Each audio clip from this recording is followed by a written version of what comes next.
श्रम कानून के बदलाव को लेकर मायल जनशक्ति मजदूर संघ अध्यक्ष रामकृपाल खुरसेल जी द्वारा जबलपुर हाई कोर्ट में याचिका दायर की गई थी।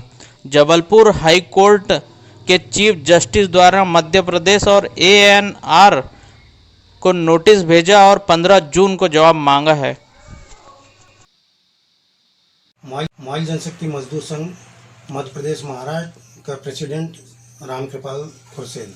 अच्छा, श्रम कानून के बदलाव के विरोध में आपने कोर्ट में पिटीशन दायर किया था, तो क्या हुआ उसमें?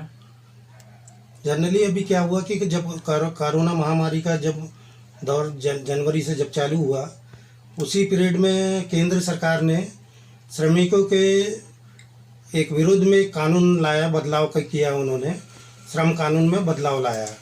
उसका हम लोगों ने विरोध किया है। उसमें विरोध इसलिए किया गया है कि जो श्रमिक है उसकी मानव शक्ति की कैपेसिटी पहले 8 घंटे का समय दिया जाता था उसको नौकरी करने के लिए, अब उसको 12 घंटे कर दिया गया है। बहुत सारी इंडस्ट्रियों में जो लोग काम करते थे, जैसा पहले 25 लोगों को 20 लोगों को कि भाई उनको लाइसेंस दिया जाता था, उन पे अगर कार्रवाई की जाती थी, पीएफ कट रहा है नहीं कट रहा है, ग्रेजुएटी दे रहे हैं नहीं दे रहे हैं, ये सारी चीज़ों को उन्होंने एक तरफ करते हुए 100 श्रमिकों को तक्के के लिए इन्होंने कानून को अलग कर दिया। अच्छा, तो उसके बाद आपने पिटीशन दायर किया कोर्ट में? हाँ, ये जो श्रमिकों के विरोध में जा रहा था कि श्रमिकों को 100 लोग के जिनको पंजीयन कराते हैं उन्हें किसी भी चीज़ का कोई आवश्यकता नहीं है दिखाने की, पीएफ काट रहे हैं, ग्रेजुएटी मिलेंगी या नहीं मिलेगी, ये सारी चीज़ों को उनको मालिकाना हक दे दिया ठेकेदारों को। जो लोग उद्योग में काम करते हैं, जो लोगों का ठेका चलता है, मालक लोग रहते हैं, उन्हें शोषण का एक मौका दिया गया है कि आप अपनी मनमर्जी कर सकते हैं, कभी भी किसी श्रमिक को निकाल सकते हो, बंद कर सकते हो, उद्योग को बंद कर सकते हो। इस तरीके को हमने देखते हुए श्रमिकों को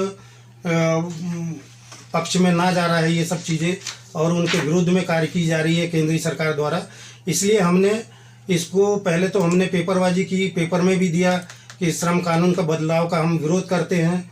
और इसके जब हमारे देने के बाद में अनेक संगठन, एटक, इंटक, C2, HMS, अनेक प्रकार के संगठनों ने भी इसका विरोध करना चालू किया, परंतु हमने देखा कि भाई इस पे भी कुछ समझ नहीं आ रहा। महामारी को कोरोना के चलते श्रमिक कोई बाहर आंदोलन नहीं कर सकते, हम लोग काला फीता दिखाना, घर में बैठ के विरोध जताना, ये सारी प्रक्रिया करें, लेकिन इससे कोई रास्ता नहीं निकल रहा था। इस कारण हमने जबलपुर हाई कोर्ट में एक पिटीशन 21 तारीख को दायर की। इसमें जो हमारे सीनियर वकील थे श्री नमन नागराज जी एवं और उनके साथ में 6 वकीलें थे। 6 वकीलों ने मिलकर एक इस पिटीशन को हमारे संगठन के द्वारा दायर किया गया, हमने दायर किए और उसके बारे में आज 1 जून को नोटिस इशू हुआ। दोनों की पैरवी सुनने के बाद में नोटिस इशू किया गया है और 15 तारीख तक के उन्हें जवाब देने के लिए बोला गया है कि जवाब सबमिट करो और 17 तारीख को इसको फिर फाइनल आर्गूमेंट के लिए रखा गया है। तो हमको पूरी उम्मीद है कि न्यायालय से हमको जरूर न्याय मिलेगा और ये श्रमिकों के हक में जाएगा, ये हम सारी उम्मीदें करते हैं और हमें पूरा भरोसा है। और मैं मीडिया से भी सभी मीडिया बंधुओं से रिक्वेस्ट करता हूँ कि आज जो महामारी के समय में देखा है अपने मजदूरों का कितना दर्द है, कितना महसूस है, कितना खाने को पैसा नहीं है, मजदूर रोड में मर रहे हैं, उनको ट्रेनें नहीं है, पैदल चल रहे हैं, बच्चे, अनेक प्रकार का दर्द आप लोगों ने जीवन में 70-80 साल में कभी नहीं देखा होगा जो आज हमें देखने मिला। उसी दौरान पर केंद्र सरकार ने एक नया खेल करके ये जो राजनीतिक पैतरा खेला श्रमिकों के अगेंस्ट में, ये बहुत ही घिनौना है। और मैं तो सोचता हूँ कि कोरोना से बहुत बड़ा वायरल है, कोरोना वायरल ख़त्म हो सकता है परंतु ये वायरल ख़त्म नहीं होगा। अगर इसमें न्याय नहीं मिला तो ये वायरल कभी ज़िंदगी में ख़त्म नहीं हो पाएगा और मज़दूरों का ज़िंदगी भर शोषण होते रहेगा। ठीक, धन्यवाद।